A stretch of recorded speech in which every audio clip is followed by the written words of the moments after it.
Sri Parashakti Vidyala CBSE Class 8th subject. Good morning, my dear students. Now we are going to see about harmful microorganisms. Microorganisms are harmful in many ways. Some of the microorganisms cause diseases in human beings, plants and animals. அதாவது வந்து அமைதியாக இருந்துட்டு நோயை பரப்பி விடக்கூடிய micro organisms வந்து நமக்கு நிறைய வழியில் வந்து நமக்கு டிசீஸை கொடுக்கக்கூடியதாக இருக்குது. Such disease causing micro organism அந்த மைக்ரோ ஆர்கனிசத்தை நம்ம இப்போ பார்க்க போகிறோம். Such disease-causing microorganisms are called pathogens. Some microorganisms spoil food, clothing and leather. Let us study more about their harmful activities. Disease-causing microorganisms in humans. Disease causing micro organism நமக்கு வந்து disease வந்து micro organism வந்து எந்த மூலமாக நமக்கு பரவுது? The air we breathe, the water we drink or the food we eat, இது மூலமாலாம் வந்து நமக்கு வந்து ஆகுது. What is communicable diseases? The affected person to the healthy person. அதாவது வந்து இப்போ ஒரு நோயோ ஒரு காஃபோ ஒரு ஃபீவரோ சம் மைக்ரோ ஆர்கனிசம் டிசீசஸ் வந்து ஒருத்தங்களுக்கு வந்திருக்குன்னு சொன்னால் அவங்க பக்கத்தில் ஏர் மூலமாக ஃபுட்டு மூலமாக வாட்டர் மூலமாக வரும். இந்த மாதிரி பரவுறதுக்கு தான் நம்ம என்ன சொல்லணும்னா அஃபெக்டட் பர்சன்லேருந்து ஹெல்த்தி பர்சனுக்கு ட்ரான்ஸ்ஃபர் ஆகுதுக்கு தான் என்ன சொல்கிறோம் நம்ம கம்யூனிகபிள் டிசீசஸ், அதாவது பரவக்கூடியது, ஸ்ப்ரெட் ஆகுது, communicable diseases. The pathogen enter our body through the air we breathe, the water we drink or the food we eat. They can also get transmitted by direct contact with an infected person or carried by an animal. Microbial diseases that can spread from an infected person to a healthy person through air, water, food or physical contact are called communicable diseases. Example of such diseases include cholera, common cold, chickenpox and tuberculosis. These are all the communicable disease. For example of what are the example? Cholera, common cold, chickenpox and tuberculosis. These are the communicable diseases examples. Next, when a person suffering from common cold sneezes fine droplets of moisture carrying thousands of viruses are spread in the air. ஏரில் நம்ம கண்ணுக்கு தெரியாமல் virus எல்லாமே micro organism நம்ம கண்ணுக்கு தெரியாது, எல்லாம் நிறைய மெனி thousands ஆஃப் வைரஸ் வந்து ஸ்ப்ரெட் ஆகிருக்கும். அது மூலமாக தான் நமக்கு காற்று மூலமாக நமக்கு ஸ்ப்ரெட் ஆகுது. The virus may enter the body of a healthy person while breathing and cause infection. நம்ம மூச்சு விடும்போது என்னவாகுது? ப்ரீத்திங் மூலமாக நம்ம வந்து சுவாசிக்கும் போது நமக்கு வந்து அது என்னவாகுது? இன்ஃபெக்ஷன் ஆகுது. There are some insects and animals which act as carrier of disease causing microbes. For example என்ன சொல்லலாம்னா நம்ம ஹவுஸ் ஃப்ளை எக்ஸாம்பிளாக எடுத்துக்கலாம். ஹவுஸ் ஃப்ளை இந்த ஃப்ளைஸ் என்ன சொன்னீங்கன்னா sit on the garbage, not only garbage but also animal excreta. அந்த மாதிரி கார்பேஜ், அனிமல் வேஸ்ட்டு இதிலெல்லாம் போய் என்ன செஞ்சிடும்? உட்காந்துட்டு அதுக்கப்புறம் என்ன செய்யணும்னா அந்த ஃப்ளைஸ் வந்து அன்கவர்டு ஃபுட்டு, இப்போ திறந்து வச்ச சாப்பாடு, அதுக்காக தான் என்ன சொல்கிறாங்கன்னா ஃபுட்டை எப்போவுமே கவர் பண்ணி வைங்க, மூடி வைங்க.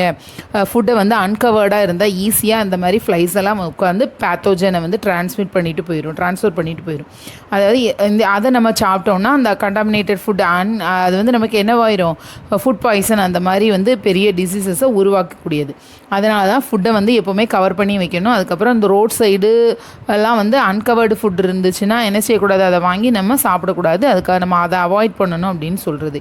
இந்த மாதிரி house fly, not only house fly but இந்த மலேரியல் பேராசைட் என்ன சொல்லலாமா, எப்போவுமே வந்து மஸ்கிட்டோஸில் வந்து ஃபீமேல் தான் வந்து டிசீசஸை ஏற்படுத்தக்கூடியது. ஃபீமேல் அனோஃபில் மஸ்கிட்டோ வந்து மலேரியாவை வந்து ஏற்படுத்தக்கூடியது. மலேரியா வந்து எது மூலமாக வருதுன்னா ஃபீமேல் அனோஃபில்ஸ் மஸ்கிட்டோ, கொசுக்கள் மூலமாக வருது. அந்த கொசுவுக்கு பேர் என்னென்னா female anopheles mosquito. Next dengue fever தான் இப்போ கொஞ்ச நாளைக்கு முன்னாடி வந்தது. அது அந்த மஸ்கிட்டோ பேர் வந்து female Aedes mosquito. There are some insects and animals which act as carriers of disease-causing microbes. Housefly is one such carrier. The flies sit on the garbage and animal excreta. Pathogens stick to their bodies. When these flies sit on uncovered food, they may transfer the pathogens. Whoever eats the contaminated food is likely to get sick. So it is advisable to always keep food covered. Avoid consuming uncovered items of food. Another example of a carrier is the female Anopheles mosquito, which carries the parasite of malaria, Plasmodium. The female Aedes mosquito acts as carrier of dengue virus. All mosquitoes breed in water. Hence, one should not let water collect anywhere in coolers, tires, flower pot, etc. அதாவது என்னென்னா all mosquitoes breed in water. அதாவது தண்ணியில் தான் அது நிறைய முட்டை போட்டு வந்து குஞ்சு அந்த அது வந்து எங்கோன்ஸ் ஃபார்ம் ஆகும். அப்படிங்கும்போது எல்லா வாட்டரில் வந்து இதாகும். அது நமக்கு வந்து ஏரியா நம்ம டெங்கு ஃபீவர் வரும்போது வந்து நமக்கு அட்வைஸ் பண்ணாங்க. என்ன சொன்னாங்கன்னா, இந்த சிரட்டை, அப்புறமா வந்து தண்ணி வந்து தேங்கி கிடக்கக்கூடாது, அப்புறம் வந்துட்டு இந்த டயரு வீட்டு முன்னாடி வந்து வேஸ்ட் எல்லாம் இது பண்ணாமல் நல்லா வந்து என்விரான்மெண்ட்டில் ஃபஸ்ட்டு நம்ம சரௌண்டிங்ஸ் எல்லாமே க்ளீன் பண்ண சொல்லுவாங்க. அதான் டெங்கு ஃபீவர் வராது. நம்ம ஃபஸ்ட்டு வந்து ப்ரிவென்டிவ் என்னன்னு சொன்னால், நம்ம இருக்கக்கூடிய ஏரியாவை வந்து நம்ம க்ளீனாக வச்சுக்கணும் அப்படின்னு சொன்னாங்க. அதுதான் இங்கே. By keeping the surroundings clean and dry we can prevent mosquitoes from breeding. Try to make a list of measures which help to avoid the spread of malaria. Some common human diseases caused by microorganisms. Human disease first, second causative microorganisms, third mode of transmission, last preventive measures. First, tuberculosis. Tuberculosis, the causative microorganism, bacteria, mode of transmission, air. Second, measles, the causative microorganism, virus, mode of transmission, the same, air. Next, chicken pox, causative microorganisms, virus, mode of transmission, air or contact. Then last, polio, that causative microorganism, virus, mode of transmission, air or water. Last, preventive measure is the common general. Keep the patient in complete isolation. இப்போ கொரோனாக்கு அப்படி தான் நமக்கு பண்ணிகிட்டு இருக்காங்க. அப்போவே ஐசோலேஷனை சொல்லியிருக்காங்க, தனிமைப்படுத்த. Keep the personal belongings of the patient away from those of others.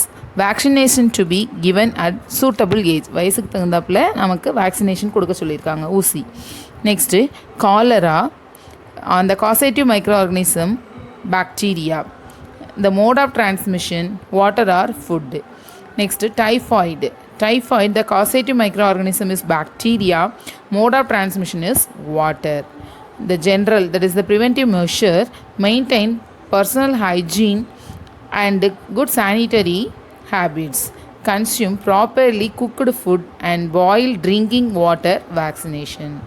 இது உங்களுக்கு புரியும் நினைக்கிறேன். ஹைஜீனிக்னால் இப்போ சானிடைசர்லாம் நம்ம யூஸ் பண்ணுறோம்ல, இது மாதிரி வந்து எப்போவுமே டாய்லெட்டு அப்புறம் வெளியில் எங்கேயும் போயிட்டு வந்தால் ஹேண்ட் வாஷ் பண்ணிவிட்டு நல்லா குக் பண்ணி சாப்பிடணும். ஃபுட்டை நல்லா வேக வச்சு சாப்பிட்டு அப்புறம் பாயில்டு வாட்டர் குடித்து அதுக்கு தகுந்தாப்பில் நம்ம வேக்சினேஷன் வந்து எடுத்துக்கணும். நெக்ஸ்ட்டு ஹெப்பாட்டிட்டிஸ் ஏ, இந்த causative microorganism, virus, mode of transmission, water. Preventive measure, drinking boiled drinking water. Drink boiled drinking water. Next, vaccination. Last, malaria. The causative microorganism is protozoa. Mode of transmission is mosquito. Preventive measure, use mosquito net and repellent, spray insecticides and control breeding of mosquitoes by not allowing water to collect in the surroundings. Water stagnant இருந்ததுன்னா அங்கே வந்து ஈஸியாக mosquitoes வந்து breed பண்ணி கொசு அது ரொம்ப அதிகமாக உற்பத்தியை பண்ணிவிடும். அதனால் ஸ்டாக்னண்ட் வாட்டர்லாம் தேங்கி இருக்காமல் அதை என்விரான்மெண்ட்டை க்ளீன் பண்ணி நம்ம சரௌண்டிங்ஸை வந்து க்ளீன் பண்ணி வச்சுட்டு இந்த மாதிரி மஸ்கிட்டோஸ் நெட்டு இதெல்லாம் யூஸ் பண்ணி இன்செக்டிசைடு ஸ்ப்ரே இதெல்லாம் பண்ணி நம்ம வந்து என்ன செய்யலாம், அவாய்ட் பண்ணிக்கலாம். Some of the common diseases affecting humans, their mode of transmission and few general methods of prevention are shown in table 2.1. Thank you, students.